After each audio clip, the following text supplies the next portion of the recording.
It's time for the main event. It's the Shoe Shot.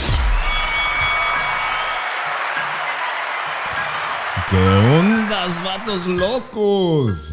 It's your boy Dave from the 408 coming to you all the way from the city of sin, the 702, your boy's new location. Joining me, as always, all the way from the city of brotherly love. Shout out to my boy Drew Evo. Que pasa? Happy Memorial Day to you, brother. Same to you, Dave. What's up? Yes. And you know what? Let me just shout out all the veterans and everyone who served.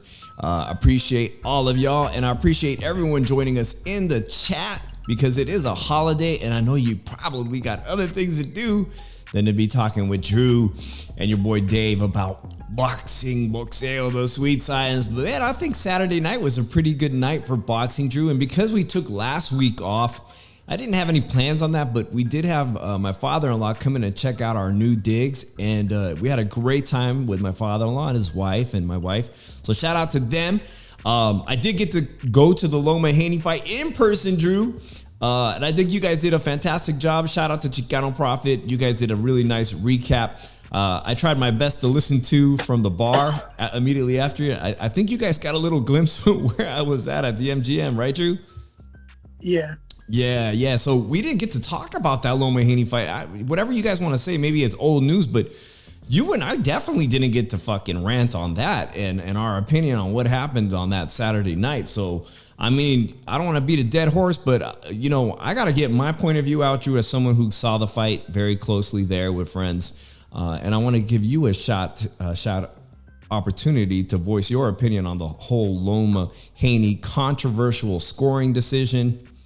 So let's get to it, Drew, man. What were your thoughts on this Haney Loma call, man? Because I saw it live.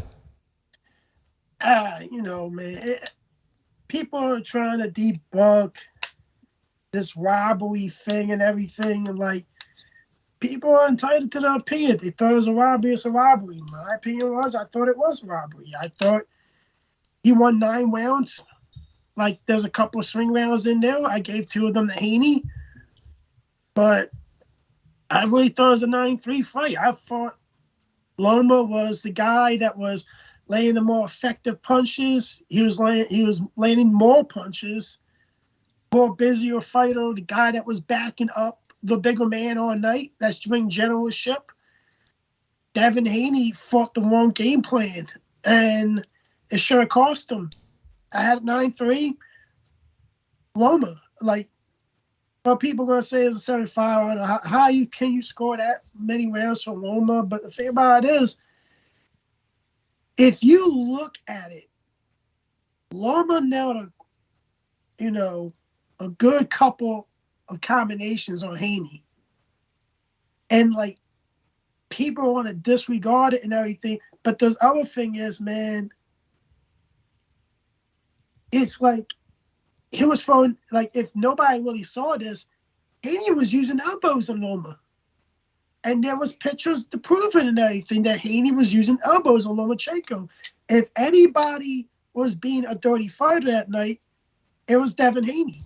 Devin Haney got figured out. He was in the corner. He was like, Dad, he knows everything I'm doing. He knows what I'm going to do before I do it. Loma knew what Devin Haney was going to do all night.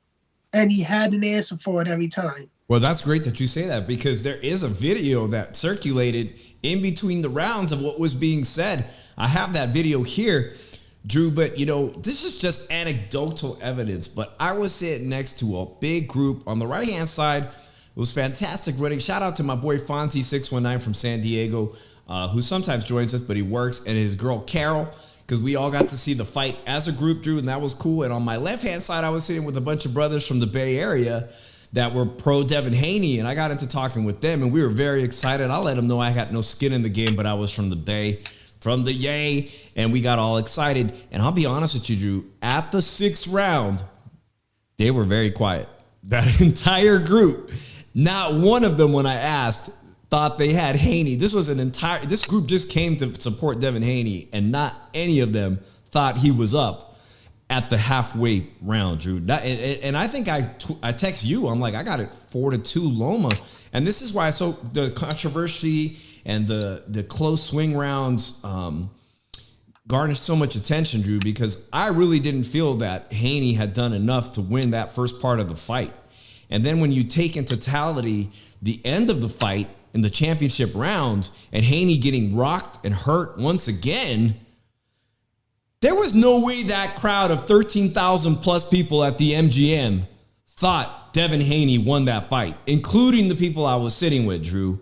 Let me get, shout out to, this is a great tweet last week that was Lee Groves. Lee Groves, Drew. I look at it like this. Mm-hmm. I was with a bunch of people that betted on Haney, that wanted Devin Haney to win the fight. I had a couple of dudes that were Haney fans with me. While we were all watching the fight together, they were fucking crying. Halfway through the fight, they were crying. They were looking at us like, he knows what the fuck he's doing. This dude's getting exposed, and they fucking said it. He's getting exposed. And I was like, how many rounds do you have for Haney so far? He was like, dude, after 6 rounds, I only could give Devin Haney maybe 1 or 2 of those rounds and everything. Mm-hmm. Like, it's just, people were like, after the fight, I asked them, when you have time, we scored the fight.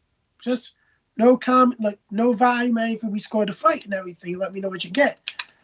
I had 2 of them tell me they had it 8-4 for Lomachenko.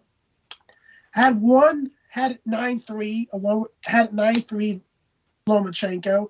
They said there's no way, in their opinion, that could give Devin Haney more than 4 rounds in this fight.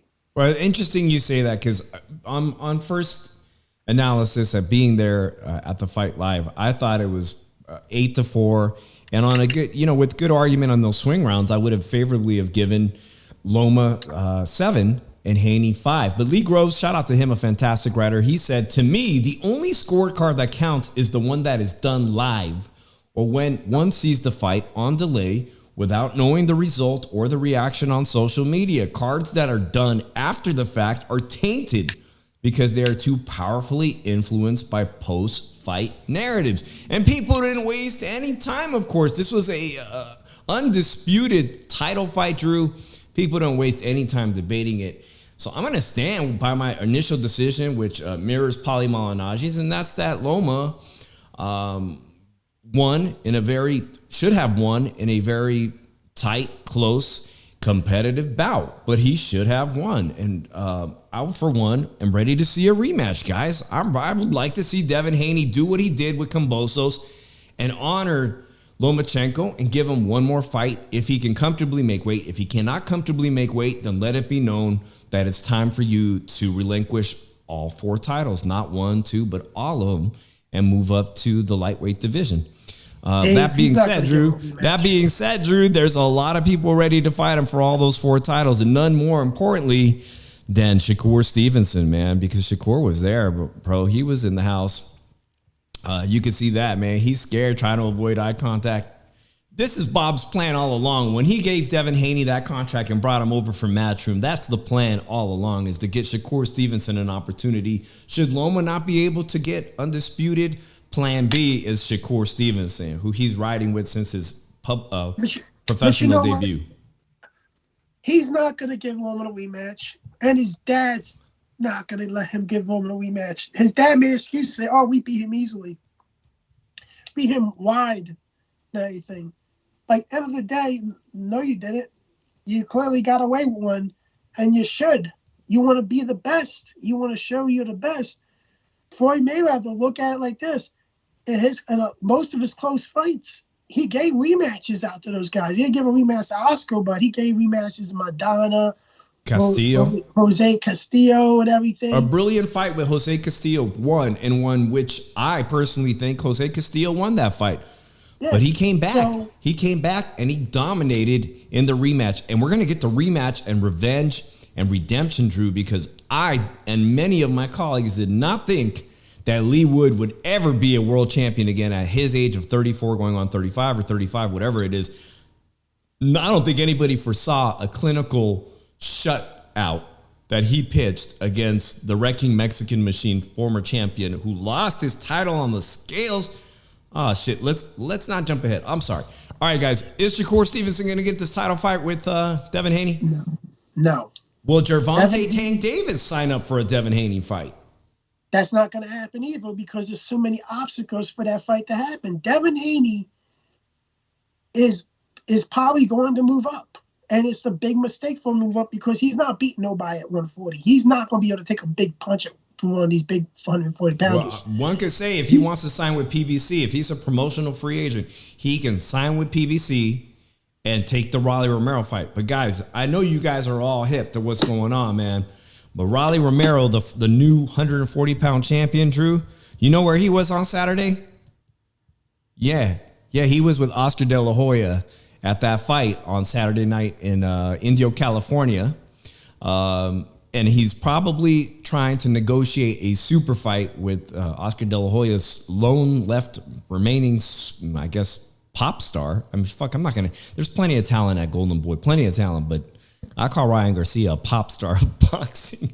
But it looks like Rolly Romero's inching to get a fight with this guy right here, Ryan Garcia at 140, and not Devin Haney, Drew. But you know what? I got to bring up this fact.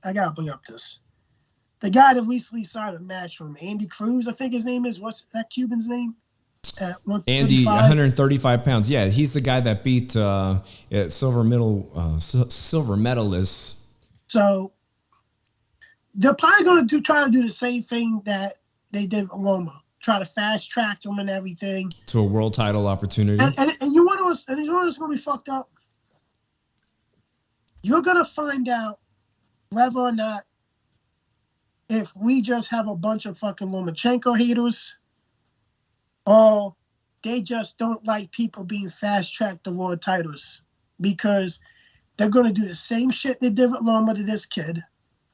He's going to get a title shot probably in his fifth fight or gets close to a title shot or Robeisy Ramirez got a title fight and a title. But like you said, Drew, these gold medalists from Cuba, they get fast-tracked, and he's already Robeisy Ramirez. We're going to cover him because the featherweight division was on display this weekend, and he is one of the title holders, the newest one. So, I think you're right. And by the way, he beat Keyshawn Davis. I was trying to think, who is Keyshawn?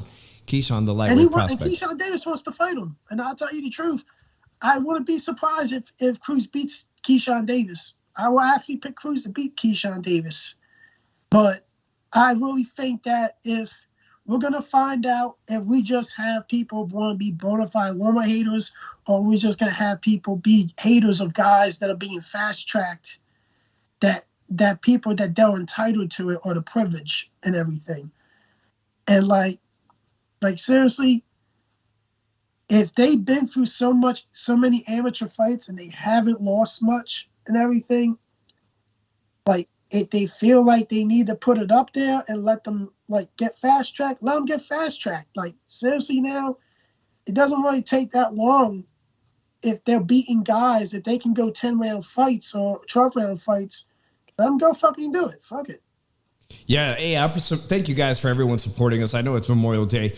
Don't forget to smash that like and make sure you're subscribed to the Shoe Shine and share it if you don't mind. Share it on your IG and your Twitter timeline so I can get some more people up in here. We're just talking about what went down this week in the featherweight division. Was on full display. 2 world title championship fights across the pond with 2 Mexican world champions defending their belts. One of them losing them on the scale on Friday night. Drew, that's freaking embarrassing. And one of them having a dominant performance. We're talking about gold medalists. We can move right into that, Drew. But one last thing before I move away from the Haney-Loma situation, whether or not we're going to get a rematch. Drew, you got to get your ass to Las Vegas. I'm going to start putting the pressure on everyone to get to Drew, to get on a plane. Because look how much fun we having, man. Look. Drew could be in this picture. We're all at the fights. Look at this. Imagine Drew. We get you, a date for the night. And by the way, Drew, immediately after leaving the fight, I had no idea that they host on Saturday nights at the MGM Latin night. Okay, so that's where hey, could find yourself a nice senorita. Could have been dancing, man, to some salsa music, bro. Drew don't dance. Okay, so you got an opportunity, Drew. You didn't dance. You was at the. I bet you was dancing at that wedding this weekend. At the wedding, I was drinking more than dancing. Oh yeah, well, you got plenty of time to book yourself your first trip to Las Vegas because Errol Spence and Bud Crawford are finally going to fight, and that is fantastic news for the sport of boxing. Appreciate everybody that is up in here. I do want to play before I move away from that Haney-Loma, but because I had this video, Drew, and I think many of you guys heard this, but. By the way, I wanted to say, you guys may have seen that Devin Haney, his father, took a bottle. That's some bullshit. All right. Good job. He knows I'm going to the left. Huh? Why he going straight left now? No, but listen, but that's why I said he's one and done. We're already planning for that. We're already planning. Listen, huh? He's doing it more than once. But listen, let me tell you, that's why you go up under. That's why your brick is faster. Your brick is faster than this. Okay? But you got to drop the knee and you sit down on it. What I heard in that corner from Haney was that he's on to me. He knows exactly. Drew, that echoes what you were saying, man. And Tim Bradley said it too. And Tim Bradley, he called the fight accurately, from what I understand, live. I'm not listening to any commentary. I think he called it correctly live. And then, like Lee Groves was saying, you go back and you get swayed by the public or the masses and you say, I've got to relook at these rounds. That's not what the judges in boxing do either when they're watching it, whether they call it right or wrong. They don't get to go watch it back a second time and say, on second thought, let me change my mind of what I actually saw right in front of me without commentary, without audio, without anything. I mean, I'll be honest with you. Boxing took an L that fucking night, and I don't give a shit what anybody feels bad or not. The thing only did 150K in fucking pay-per-view buys. So, well, like, it was a test. It was a test. It wasn't really a success on pay-per-view and everything. Like, the live gate was probably good. What was the live gate on that day? Like 3 million? I'm not sure, Drew, but I didn't expect it to do well with the masses because this was for straight up fans of the sweet science. Undisputed, the real talent at lightweight division. Yes, Gervonta Tank Davis is a star, but I mean, this was the real deal. This wasn't a circus per se. And speaking of circus, Drew, another loss, man. I hope I don't get spanked for this, but this is the kind of shit that the zone is putting on. Kind of shakes. Oh boy, I said the D word. But did you see this bullshit right here? Apparently, dude, MVP Promotions had their own night of prospects. And this is the kind of matchup you can see here on. And what's even sadder is that Paulie got hired for this event and he had to commentate on action like this, man. Is this for real? I mean, I think there's better, the Misfits boxing got better talent pool than this, man. This is straight up embarrassing. We want to talk about taking a loss, man. This shouldn't even be on television, bro. I watched some of that. I was like, I turned it off. I couldn't watch it anymore. What was that, bro? We probably have to cut that out. It got so fucking bad, I had to turn it off. All right, guys. Actual really, really good boxing this weekend with those 2 title fights at featherweight. We have the Lopez-Conlon. We talked about Conlon almost being a 2-time gold medalist, but coming up short, Drew. Almost being a world medalist when he fought Lee Woods and then got destroyed in the 12th and final round. And again, coming up short in Belfast, Ireland, Drew, he was doing clinically really like putting on a pretty fairly good display of boxing skills, as which, with his amateur pedigree. On the roundtable, we all said there is a path to victory for him if he can keep this devastating pressure fighter in El Venado Lopez off of him, Drew. But ultimately, it didn't pan out that way, man. So your thoughts on where Conlon is going to go on his career after this, because he's now suffered two pretty bad KOs back to back. He's not that good of a boxer to keep somebody off him and everything. It's the same issue that Josh Warrington has. So, like, I don't really expect much from him anymore. You know, two bad knockout losses means your chin probably is gone. You don't have a chin. Something's going on with his punch resistance for sure. Because when he gets in rhythm, he does fairly well. Yeah, but like, here's the thing. Yet he's not good enough to keep somebody off of him for 12 rounds that he can have a successful ongoing game plan of outboxing somebody unless he takes a shot. And he doesn't have the chin to take a shot anymore. Like, oh shit, we got a call. Sorry, Drew. Finish your thought. I'm gonna pick up on the 5-0. He had two brutal knockout losses, and it's just there's not really much more to go because your punch resistance is not there anymore. Your chin has been exposed, so you're not a good chin fighter now. Sorry, guys. I went out this weekend, guys. Shout out to Mom Food and everyone joining us. I went out Friday night, and I almost got... I'm going to just say this, Drew. We got the 510 on the phone line. Hold on real quick. Drew, I almost got killed over Katy Perry in Las Vegas this weekend. If you guys want to hear what happened to me, it's very simple, guys. Friends came into Vegas on Friday night, the whole gang. They said, meet us downtown Las Vegas. Well, it turns out at the last minute, they tell me Katy Perry is showing up at 11:30 to sing an impromptu concert. I was dropped off, Drew, right on the stage where she was about to perform. And some 20,000 screaming maniac fans of Katy Perry, or maybe just tourists into town. Apparently, the Las Vegas Police Department thought it would be a brilliant idea to close off all the entrances and just leave one way in and one way out, Drew. And I didn't need to almost die of suffocation in a stampede to hear Katy Perry sing California Girls. Yeah, I know you guys might think she's cute and it's like seeing Britney Spears, but I didn't need to almost nearly die and suffocate and be stomped on to hear California Girls. I don't know how I got out of that, Drew, but I almost died this weekend. I'm not even playing. As you guys can hear, I never had so many sweaty, disgusting human beings rubbing up against me, and your boy got sick. I'm doing the shoe shot and I'm sick again. The second time I go down to Fremont Street, Las Vegas, and pick up a cold or pick up some nasty freaking bug. So there you have it. You want me to go to fucking Vegas? I mean, I don't have to drag you down there, man. That was a once in a lifetime thing that Katy Perry just happens to be doing a free concert. It's not every day you see Katy Perry in the flesh doing a free concert and almost die over it. See, guys? Yeah. He wants me to go to fucking Vegas. In fact, bro, I hadn't been rubbed on by so many sweaty men since I wrestled in high school. I'm not even. I don't want to be rubbed on any sweaty man. So let's not talk about sweaty men being rubbed on each other. That's not. All right, moving on, guys. We got a caller. Oh man, he hung up because I interrupted him. Nando, call back, homie. I want to hear your thoughts on this fight, Drew. Drew, get cooking, man. Colin, is he toast? Does Top Rank drop him after 2 days? The guy can sell tickets in Belfast, Ireland. In Belfast, Northern Ireland. Here's the thing. I don't know if they can do much for him because he's not going to win a world title.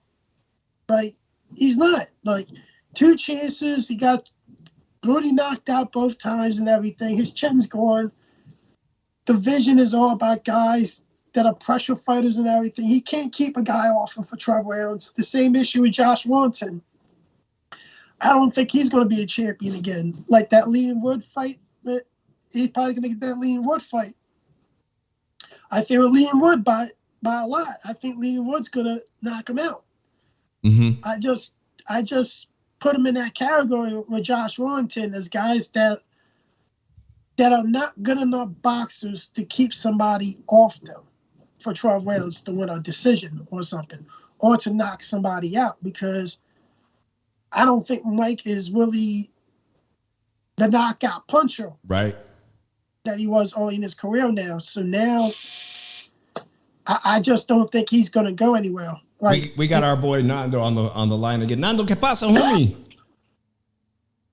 Hey, what's up, Drew? What's up, Dave? How you guys doing? Hey man, happy Memorial Day! Thanks for the phone call, bro. You watch these fights this past Saturday? Because which one's on your mind? Well, like I agree with everything you were saying about Colin, dude. I was wrong about him. I thought he might have a chance to win the fight. But Cal was talking about hey, this guy, he has like an off switch on his chin. And you can tell throughout, like all through the fight, that Ronaldo was like throwing nothing but uppercuts, trying to hit him on the chin, and he did finally knock him out. So Colin, I know he's in his 30s now. He's probably thinking about retiring. I am super impressed with Ronaldo. I'm not a skeptic anymore of his. Yeah, great fight, man. So you're not a skeptic of El Venado and his rise? Because, for us California guys, and we're from the Northern Bay Area, he beat. I mean, yes, the Andy Vences fight was a little bit tighter, but he resoundingly destroyed, almost nearly ended the career of Gabe Flores that night. And that was at 130 pounds. That was at 130. That's the thing. He came in as the B-side, non-signed contract fighter to Top Rank to fight their contracted fighters. Andy Vences had a multi-fight deal with Bob Arum, as did Gabe Flores did since the age of 17. He comes in and just starts wrecking shop on everyone they put in front of him, all the way to a world title win across the pond. And now Bob finds himself in an unusual position of having two featherweight champions. He's got the Cuban, Robeisio Ramirez, and he's got, of course, El Venado Lopez, Luis Alberto Lopez. Who does Luis Alberto Lopez fight? He wants a fight with Lee Wood, who is now the IBF champion again. But it looks like Lee Wood wants to fight Josh Warrington for what they are saying is $7 million or I think maybe $10 million or some shit crazy. So El Venado doesn't look like he's going to get a unification anytime soon unless he fights the dangerous Cuban. Nando, I'll go with you first, man. Who would you like to see him up against? Now, I wouldn't fight with Robeisio Ramirez. That'd be a good fight. Somebody had mentioned another good stay busy fight because I know with Ruben Villa. I think that'd be a good stay busy fight for him, man. That'd be good for both of them. I think that's a good fight. Yeah, I think that's another coming up next. I think one. I think it's a fucking excellent because most people, in fact, not Showtime, but Top Rank, Christina Poncher and her who was announcing, and also I forget who else was announcing. They just kind of blatantly forgot that Bob just signed Ruben Villa to a multi-fight deal. And I was talking with Drew. I'm like, man, Bob doesn't sign deals to keep a fighter exclusive unless he's got big plans for you. He'll bring you in. From my experiences talking to fighters who've been on Top Rank cards, you've got to perform admirably more than once, like what El Venado found himself into, before he's like, oh shit, I'm sorry I didn't sign you from your professional career inception like he did Andy Cruz. He signed Ruben Villa. He sees something. In fact, Ruben Villa has one of the only two wins over El Venado Lopez. So I think that is a legit opponent, because if I'm El Venado, I want to rematch and avenge my loss, as did Lee Wood, and as did Lee Wood become world champion again. This is an opportunity for Ruben Villa to be on the big stage and fight a guy he fought on Show Sports. Shout out to my boy Roy, who does fantastic work live streaming from San Francisco, man. The Carnival was amazing this weekend. I loved all the lowriders in the Mission District, so shout out to Roy for coming up in here. Drew, what's cooking on your mind? Here's the issue I had with the Law fight. I think the British Common Board, wherever the hell that is, stepped in. They said that we didn't approve of the way that Law was cutting weight, and they didn't allow him to cut any more weight, which caused him to become overweight, and they got him stripped of that belt. I want to know why did they step in? What was the issue of him cutting weight? How he was cutting weight and everything? Did he test positive for any drugs or something? There wasn't no thing of a failed drug test and everything. So as long as he didn't fail a drug test, and if he's cutting a weight a certain way, he should be allowed to cut weight any way he wants, unless he stays off the drugs and everything. I think the British Common Board fucked this fight up. Nando, were you upset? I mean, I was actually really shocked. Upset, dude. I was shocked. I just don't understand the guy in the way. I've never heard of that before. I'm sorry, Drew. I've never heard of that before, dude. Nobody's making a big deal about it. I have never heard of somebody getting stripped after a midweek weigh-in. What the hell is that? This is the same boxing board that stripped Casimiro. He wanted to use the sauna to lose weight. Remember that? Like, they're always doing weird shit. Like the B sample with the Dillian White. Like, they're always doing weird shit where we don't announce the results of a failed drug test till like 2 months after the fight's already happened. Like, they're doing some weird shit. And nobody's saying it. Everybody's like, oh, no big deal. You know, like, you hear Dan Raphael, you hear some of these boxing where you ask them, and they don't give a fuck. They're like, oh, it's no big deal. I have never heard of anybody getting stripped at a midweek weigh-in. Like, what the hell was that? That's hella shady. By the way, this is the same commission, Drew, I believe, that was going to allow the fight to go through with Conor Benn.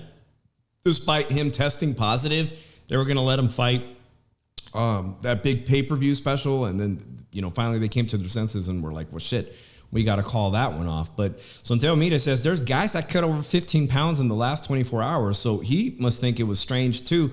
So nonetheless, man, Lara, El Bronco, who's a devastating wrecking machine, loses his title on the scale. And then Lee Wood is given the opportunity, rightfully so, to pick up that belt should he beat him. And I remember talking to Drew going, there's no way he's beating. Even the guy comes in overweight. There's no way he's going to pitch the perfect fight. But he did. Man, he did. And he even dropped Lara. And Lara performed so bad. I got the CompuBox numbers. This is shocking, guys. Do you guys take a look at how low his output was, Drew? I think the stress of him losing his belt and not being able to try to lose the weight actually put a big toll on him, saying, why the fuck am I fighting then if I can't keep my belt and everything? Exactly. Like, it's a bunch of bullshit. Like these people are fucking getting in other fights now, and they're causing issues and everything. Like, if this is shit gonna happen, who the fuck wants to fight over the UK then? Well, hey, shout out to El Venado Lopez, who's not only fought in the UK, now Ireland, defending his title. Man, this guy will go anywhere. He's the ultimate road dog. But Lara drew 5 punches in the first round, 6 punches in the second, 7 punches in the third, 7 punches in the fourth. This is not something you expected of the world title holder. Not a performance that seemed of his capabilities, Drew, which leads me to believe somewhere down the line, man, I hope I get to see a trilogy. Because he was just there for a payday day. After you think that. you think so? It's a payday. Fuck it. Why the fuck am I gonna fight him then? And everything. It's a payday. I got a question. Do you think this? Do you think this is Lara's last fight with Eddie Hearn? You think this is Lara's last fight with Eddie Hearn, maybe? Because Eddie Hearn was like throwing dirt on top of him before the fight even started. Even he wasn't defending him. He was kind of like just throwing dirt on top of him too, man. Like I agree with Drew, man. I feel like this guy showed up. Like, I'm just here for the paycheck today. You got to kick me in the nuts to come over here to work, and they rob me. You know, like, that's not a good feeling. You show up to work, and they steal your tools. They steal your shit and say, hey, you still got to work, man. You know, like, that's not a good feeling, man. Like, I don't blame Lara. He looked disinterested the whole freaking fight, dude. The CompuBox numbers back it up. He wasn't even trying. But you know what? Like, you know even what? the corner wasn't trying to egg him on. But you know what the issue was? He's the champion. He's won numerous, like, why the fuck did this fight take place in the UK? He should have been able to pick where this fight takes place, this rematch takes place at, since he's the champion. Yeah, like, it's because he signed the Matchroom, Drew, and the guy apparently in Mexico City doesn't draw enough a large crowd, which is the same problem that El Venado Lopez has, being from Mexicali. It's like, where's he gonna build a fan base in Tijuana or San Diego, which he didn't have an opportunity to. He's a road dog world champion, as was Lara. And so now we're down to, let's talk about this, Nando.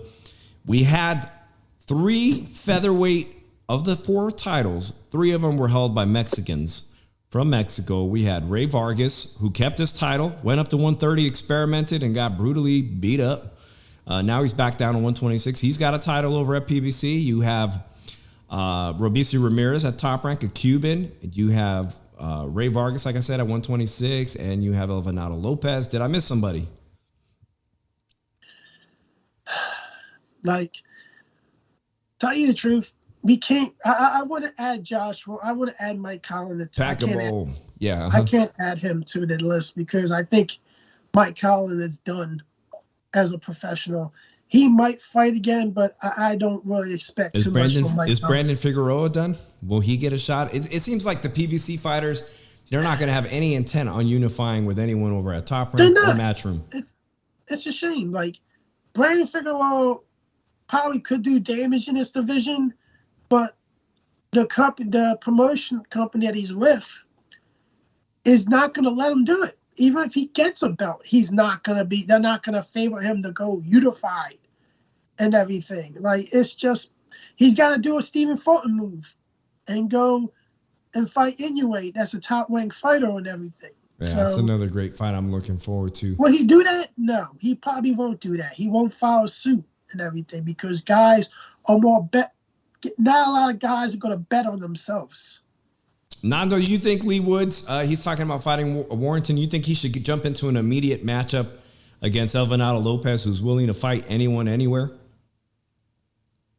No, I think he should take the money and take that easy Josh Warrington fight and just cash in, man. That's a big money fight for him over there. That's a big fight in the UK. That's what they call a big domestic fight over there, you know? It's a smart big business fight. move, man. It's a big money for him over there. Yeah, but Naldo's a fucking spoiler, man, you know? And to be honest, Woods is lucky that Lara came in and the mental condition he did, or it might have been a repeat, man. I mean, everybody's like acting like that was the worst boxing and revenge fight I've seen since Rota Margarito, and then the other one we had this year with Beck Bully versus Gabe Rosado. It's awful revenge fights. Man. Like I wasn't impressed by Lee Wood. I think that guy's past his prime too, man. He should have cashed out, like I said, versus Warrington and Woods. Like, but you know what Top Rank is doing, man? They're smart, dude. They are so smart. They're loading up on featherweights because they're making space for Monster Inoue next year. You know, he's gonna move up to featherweight. He's gonna have plenty of big fights at featherweight for him. Waiting with Top Rank, man. I'm excited for the future of the featherweight division. Oh, the I am too. They live in their own universe, like Drew said. Yeah, PBC lives in their own universe, like Drew said. It's a smart one. It's what they did in the early 2000s with HBO when they had Marquez, they had Pacquiao, they had Morales, they had Barrera for a little bit. You know, they had all those guys, and they made a lot of money off those guys, man.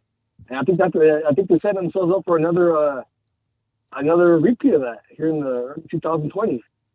For real. And I'm glad you brought up the Inoue Fulton fight because I really had a hard time imagining Inoue going all the way up to featherweight.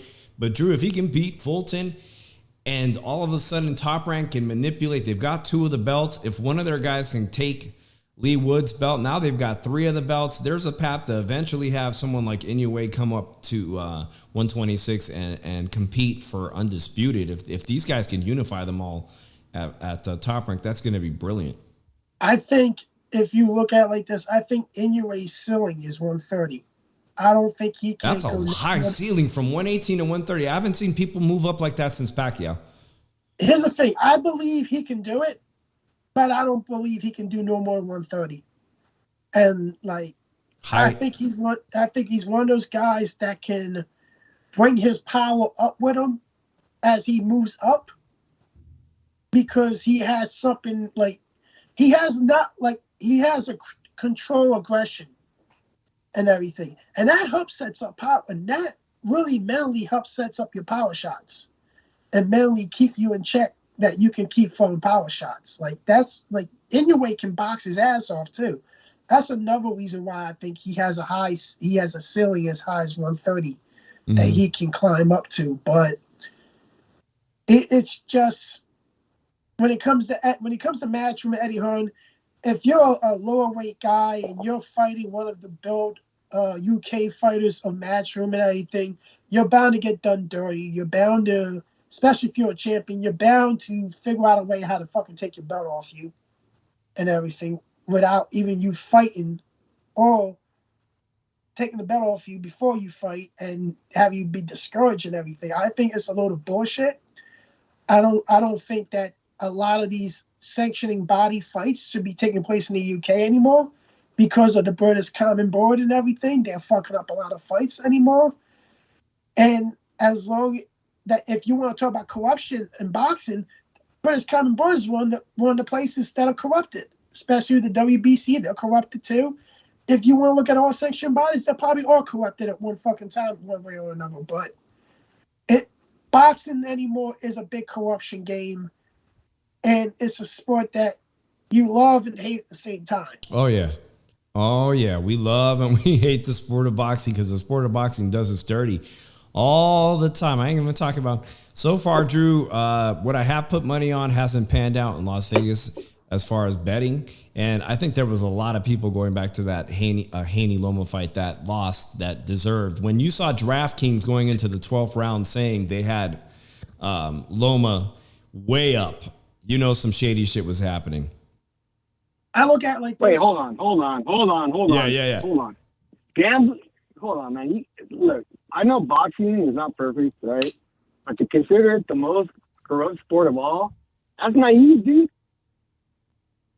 It is the most corrupt sport, man. You got your boy. Wait, hold on, Drew. Uh-huh. You got Mark Davis, who got $800 billion from the taxpayers in Las Vegas, right?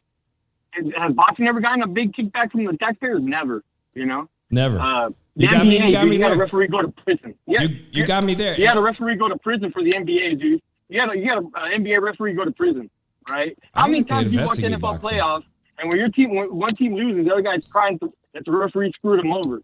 It happens in every sport, man. You know, enough of this, like, boxing is the worst. It's not. It's bad.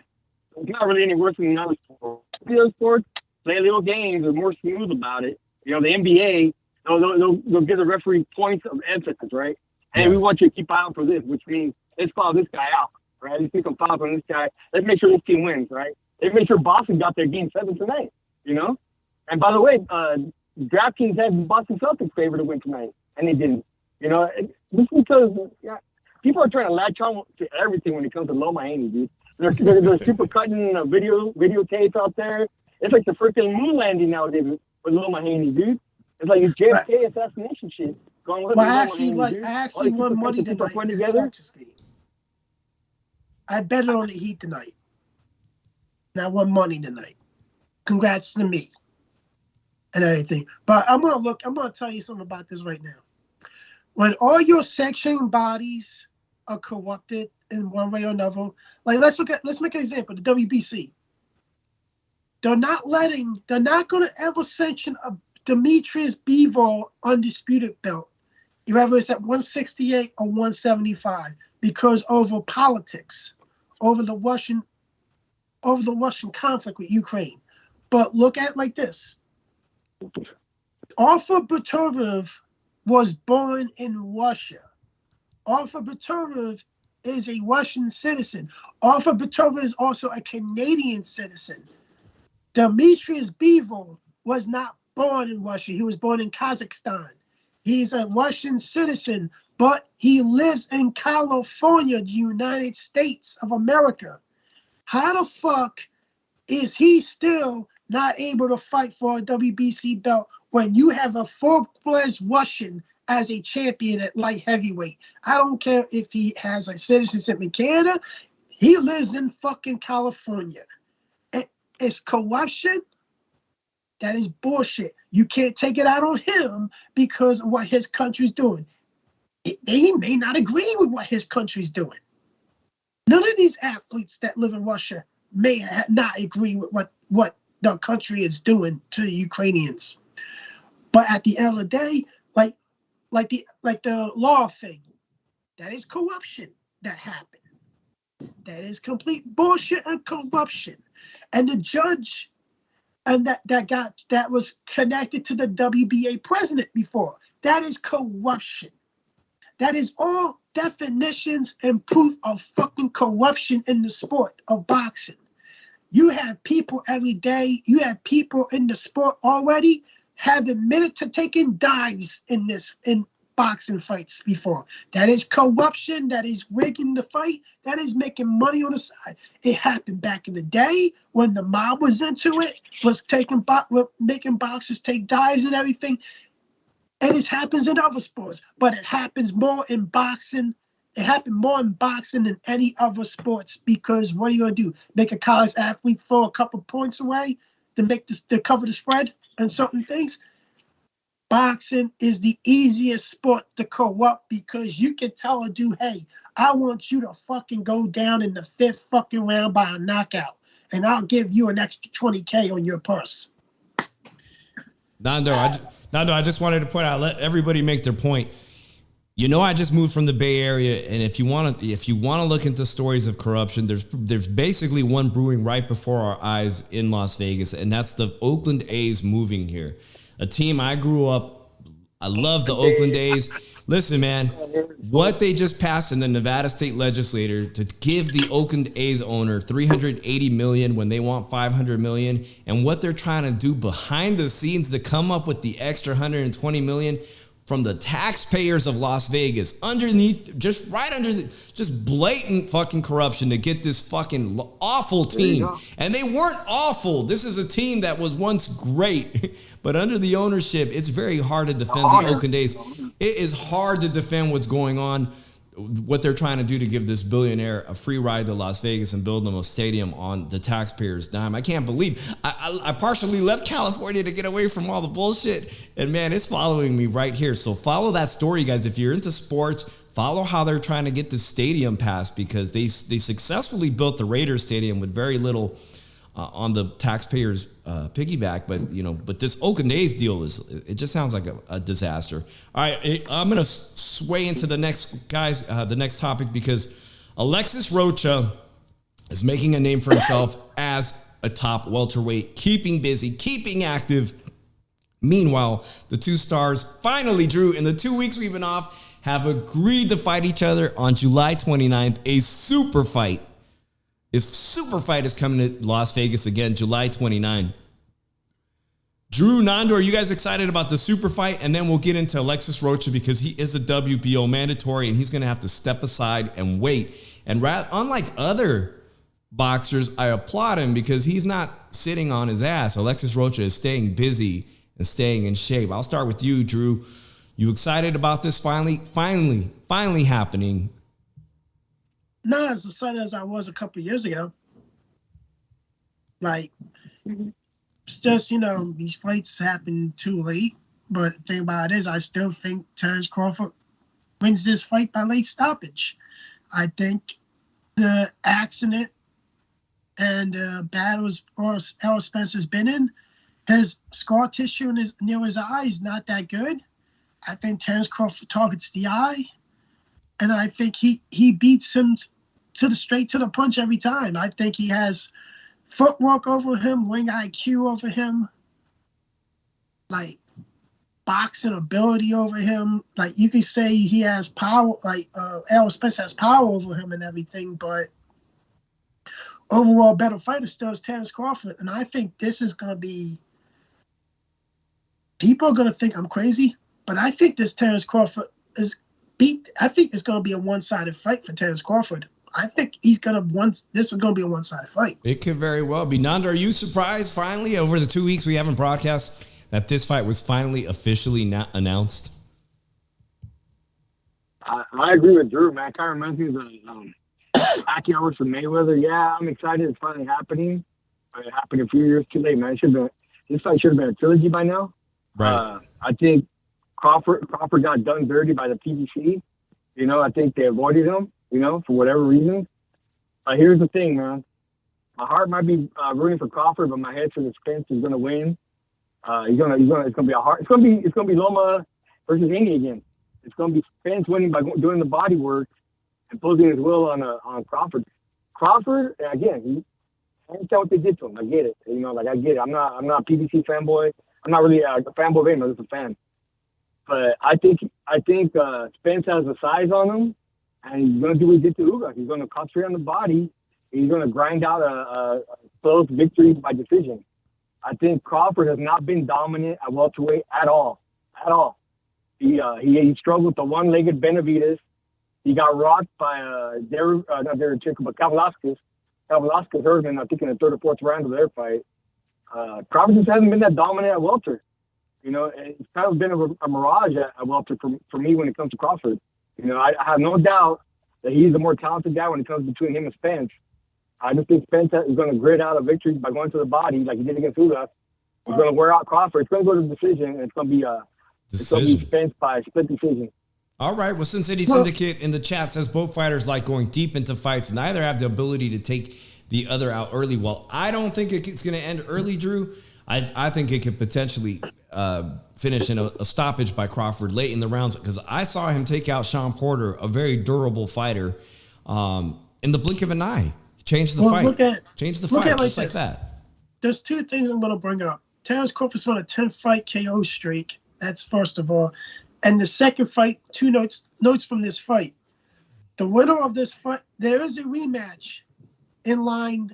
Whoever wins, there is a rematch clause in it. But the rematch will take place at 154 pounds.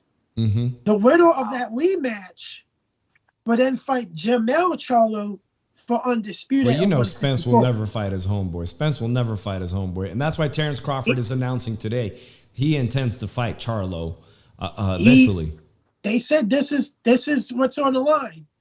Undisputed, and then a rematch at 154 for a chance to fight an undisputed again at 154. Terrence Crawford could become the first man to go 3-time undisputed champion in 3 different weight classes. I've been saying it for years. He got the potential to cement a legacy that's unseen in the sport of boxing, Drew.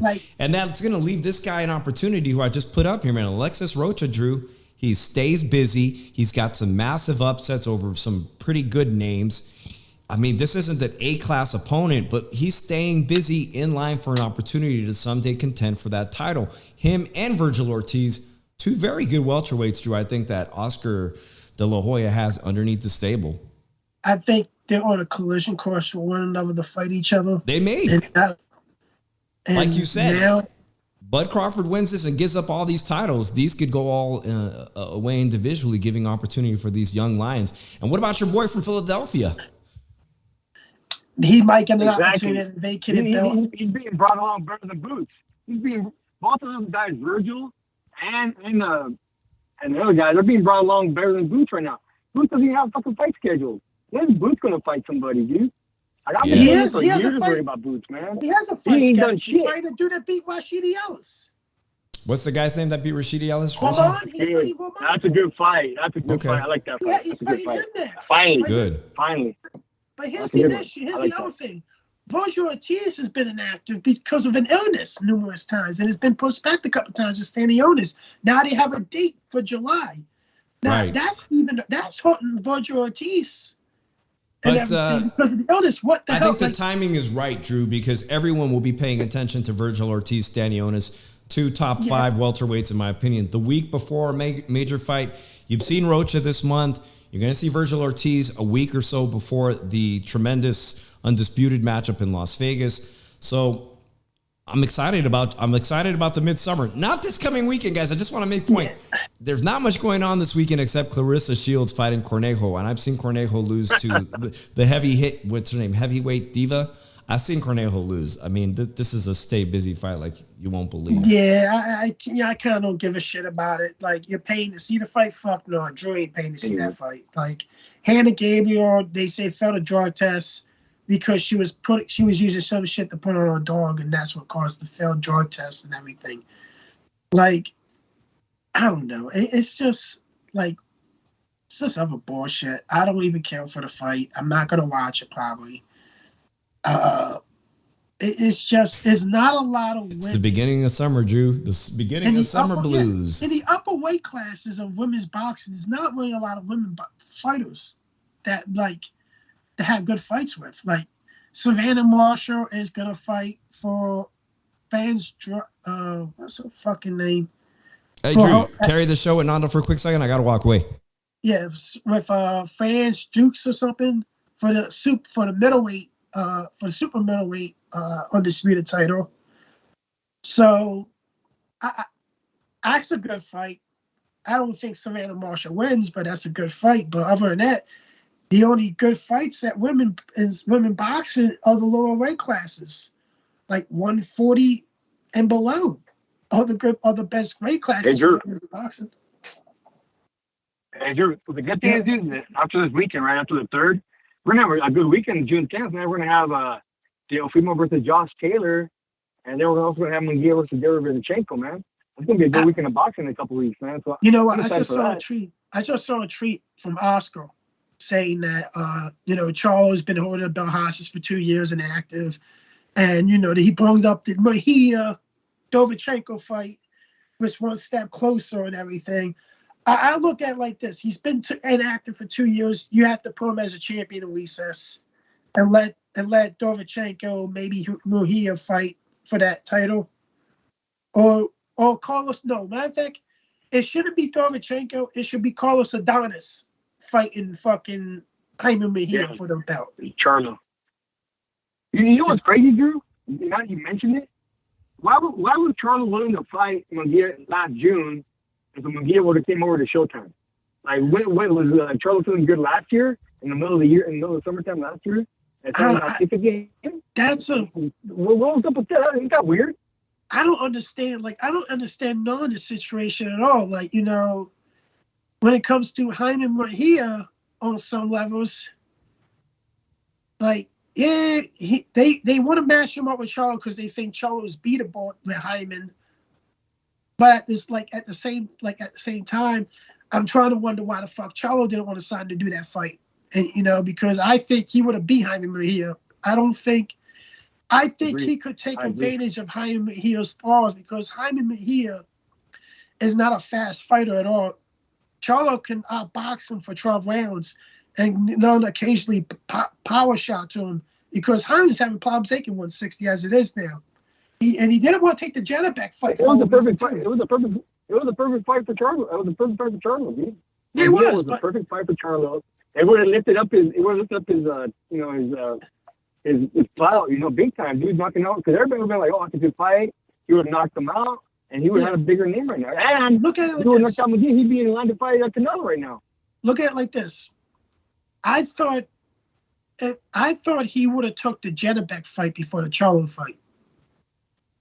Just my opinion. I thought he would take the Janabek fight before a Charlo fight. I thought that was an easier fight.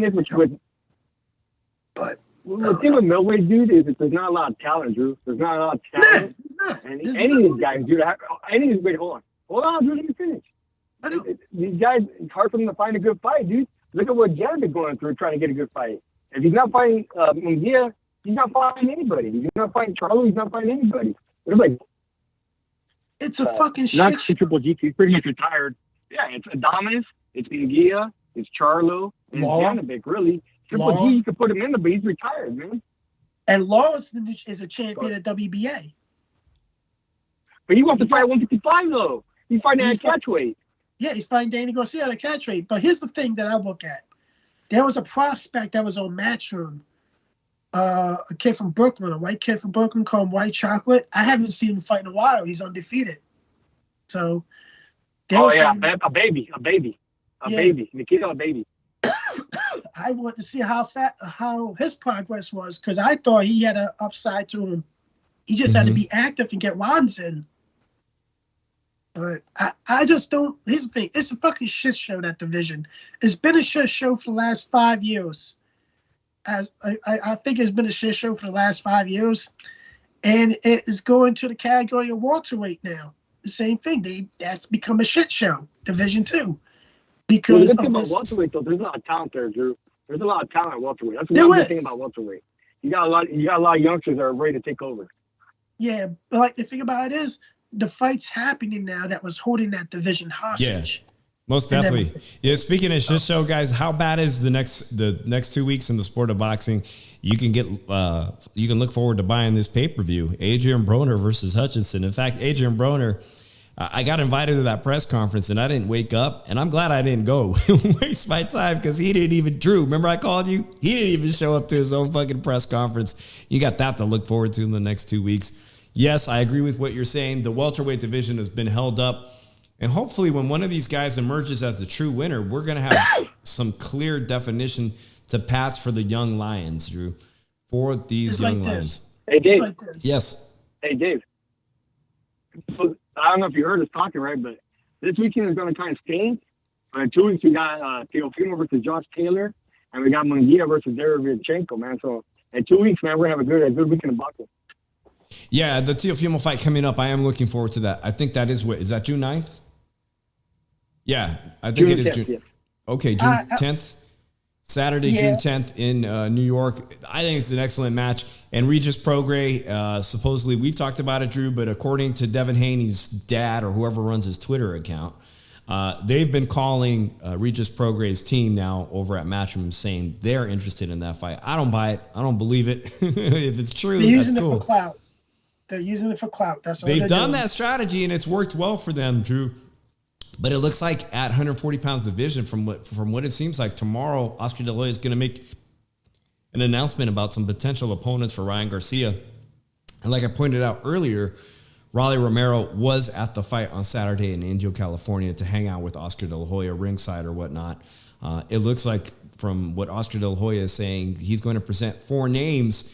And at the top of the list is Rolly Romero, offering a title opportunity in a pay-per-view. They already successfully did a PBC. Oscar De La Hoya recently. So, Drew, if Rolly Romero wants to give up the belt, or if he thinks he can actually beat Ryan Garcia, more credit to him. You know what's crazy? Regis Prograis was asked about a potential unification with Rolly Romero. He was like this: I will feel so bad beating him. That's how bad I don't want to take the fight, because how bad of a fight I don't like it, man. Regis has been I'm going to get Lukey on here again, because Lukey Boxing, shout out to him. He's got some real good insight into what's going on with Regis Prograis and all the shenanigans with the Top Rank deal that fell apart. And someone that we had on our show, remember we had Lukey bring him on, but he didn't get that opportunity for that title fight. Things didn't work out in his favor. As it goes in the sport of business, man. I'm going to wrap up the show, guys. We're going to get back to our normal scheduled time next Monday. And in fact, I think, Drew, if you can, I think we want to experiment and try to go even earlier and start at 7 o'clock, because it doesn't seem to be too many people broadcasting at that. Drew, it was 2 weeks off, man. You got a lot to say. Let me give the floor to you. Nando, I appreciate you. Nando, you got any words you want to say before we part ways? No, thank you guys for your guys' hard work, man. Appreciate you guys. Appreciate you, Nando, always. For us to discuss boxing. Yeah, man. Thank you. All right, later. That's our boy Nando. Drew, 2 weeks off. It was a little rough patch in the sport of boxing. Controversial scoring decisions. We talked about it. What appears to be blatant corruption with Tony Weeks just ending a fight that was just barely getting good. You know, people like. It's just a horrible. This is shit like this that makes this sport don't want to be watchable anymore. Like, seriously, like it's just bullshit anymore. Like, you gotta see, like, the guy wasn't even clearly hurt, and you stopped the fight, and like it was clearly he was winning on all 3 cards. You knocked the dude down. You should have been worried about Rolly Romero that one, but I thought the fucking Haney got fully exposed in this fight. Even if he tries to go back to fight his tall himself again, it's not, because boxers can get through him now. Yeah, they know how to get around that jab now. A lot of boxers, a lot of pro Hall of Fame boxers like Roy Jones and so on are calling for him to take this rematch, man, because it's going to come back to haunt you. He has to. Like, tell you the truth, he doesn't have to, but if for his legacy. He should want to. He should want to. You want to, because what you're going to do is you're going to have one asterisk on your legacy. Look, Mayweather. For all I can say about Mayweather, he took care of those asterisk question marks in his career. He did. And you know what, Lee Wood? Shout out to Lee Wood, because I didn't think he would box so beautifully this Saturday. I didn't think Lara would come out of shape, probably having a horrible camp, no nutrition. Expert in his corner and performing the way he did, and Lee Wood performing at the best of his ability becomes a world champion again. You know, the story of redemption in the sport of boxing is what keeps me watching, is that ever so often someone who's not supposed to accomplish something great and brilliant, like Lopez, an unsigned fighter from Mexicali, can become a world champion, can go across the world and defend his title, you know, in front of a hostile crowd. Can do something like that. Hey, that's why I watch boxing, for those special moments, because it's still a great sport. Yeah, I look at it like this. We found a lot out about Devin Haney. That he's really, tell you the truth, if I'm going to put him in fights with Tank, Sakura, and a rematch with Loma, I think all 3 beat him, and I think Loma could get his justified win over Haney, because I think Haney, they're going to switch and try to fight tall in this second fight, and I think Loma's going to have a way how to get around that jab again and do it. But the Tank fight, he gets KO'd. Sakura fight, I think he gets KO'd. I think he ain't going to be able to fight the way he usually fights anymore. Interesting enough, ESPN, Drew, doesn't even have Tank Davis on their recent pound-for-pound rankings. Shakur Stevenson and Devin Haney make the... What's that? I don't have Tank Davis in my top 10 pound-for-pound receiver. Conveniently enough, Errol Spence Jr., a PBC fighter who's largely inactive, makes the cut. But that's how...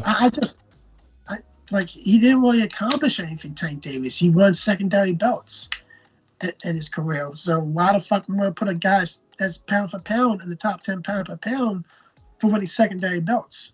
Like, I don't care too much for secondary belts. He's not fighting the top opposition in his weight class. He's not, fighting. Like, he's not making the fights that has to define his legacy. He's only making the fights to define his pockets and everything, to make that easy money and everything. Like a Devin Haney fight will probably do something to his legacy when they're undisputed. Does the fight get ready? No, it's too many obstacles in it because both are going to argue about who's the A side. At the end of the day, Tank's the A side of that fight. Devin Haney doesn't matter if he has all the belts. Tank's the A side because he brings the pay-per-view numbers. Devin doesn't. This fight just showed it. He doesn't. He's not the pay-per-view star. Tank is the guy that brings the numbers in this fight, so he'll be your A side. Like, it's just how it is. And, like, at 135 over Matchroom, there's not really a lot of fights for that. There's not really any fights for Devin unless they move that Cuban, fast-tracked him, and see if they give a shot against Devin Haney. I doubt it.